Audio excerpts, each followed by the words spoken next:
Okej. Så vi står här på en parkeringsplats i Reykjavik och jag tänker på att vi hemma i Sverige har ett band som heter Harlem. Men det är inte de vi är här för att träffa, att vi ska träffa Bronx och närmare bestämt Joby, who play the guitar in Bronx. Yes, that's correct. Pleased to meet you, Joby. Nice to meet you as well.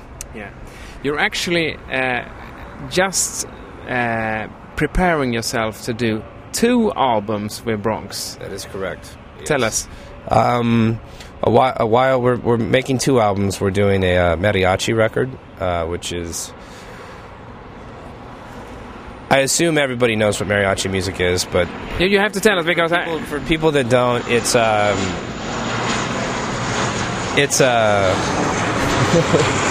Okay. All right, commercial.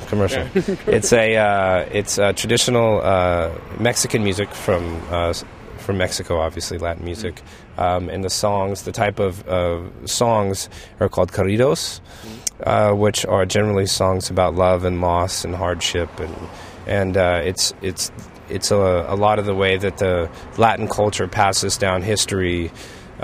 Things that happen, like significant historical events, songs of, like I said, love and loss, and a lot of their history gets passed down through music, and it's from generation to generation. And so we really wanted to make a record like that. A, because music is so stale, and B, because we love the sound of using all of those old instruments. But how come? What's do you find so exciting by?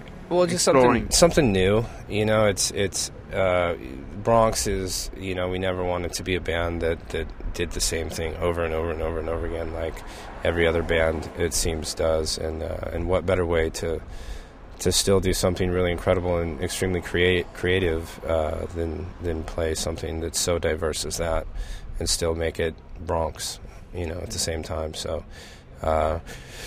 it's pretty exciting. We're going to debut we call it El Bronx. We're going to play.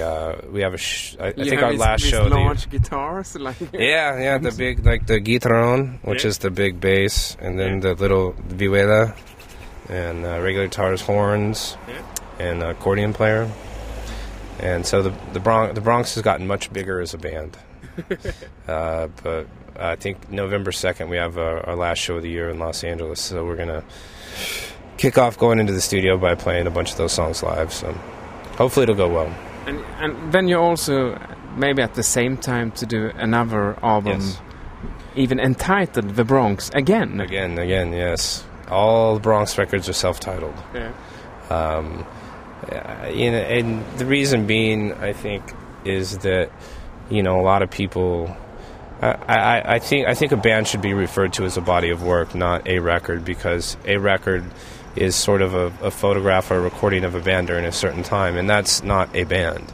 A band is kind of your body of work and the things you have done from when you started to, when you end, and we always think that music should be listened to that way rather than I only like this record or like that record, because it's important to listen to a group that goes through different periods in their life and creates different music. And so being that now we're in a digital age and everything is cataloged in such a way, I don't really like that. And so we decided to make everything pretty, as uncatalogable as possible, I guess, in these times we live in, so that when you listen to the music, you're not listening to a specific record, but rather the body of work that a band does.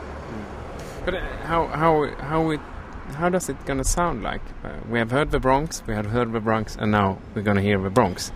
The new Bronx record, I would describe it as probably it's a lot more groove orientated probably than our last record or first record. It kind of does different things. There's a couple. Well, there's one song just all piano, and we're working up now. Everything but it's real heavy. There's like a lot of heavy riffs and a lot of heavy grooves, and if I could describe it, I would say as a contradiction, it would definitely be more angular, but still more groove based, which totally doesn't make sense. But I would definitely say it sounds like that, and it's very excited. We're really excited about it and all the stuff, the material we have worked up, and we're currently holed up trying to write. We have both records about 70% done and demoed, and so when we get back from this, we got to go jump right back in and keep writing, keep banging it out. So it's going to be good.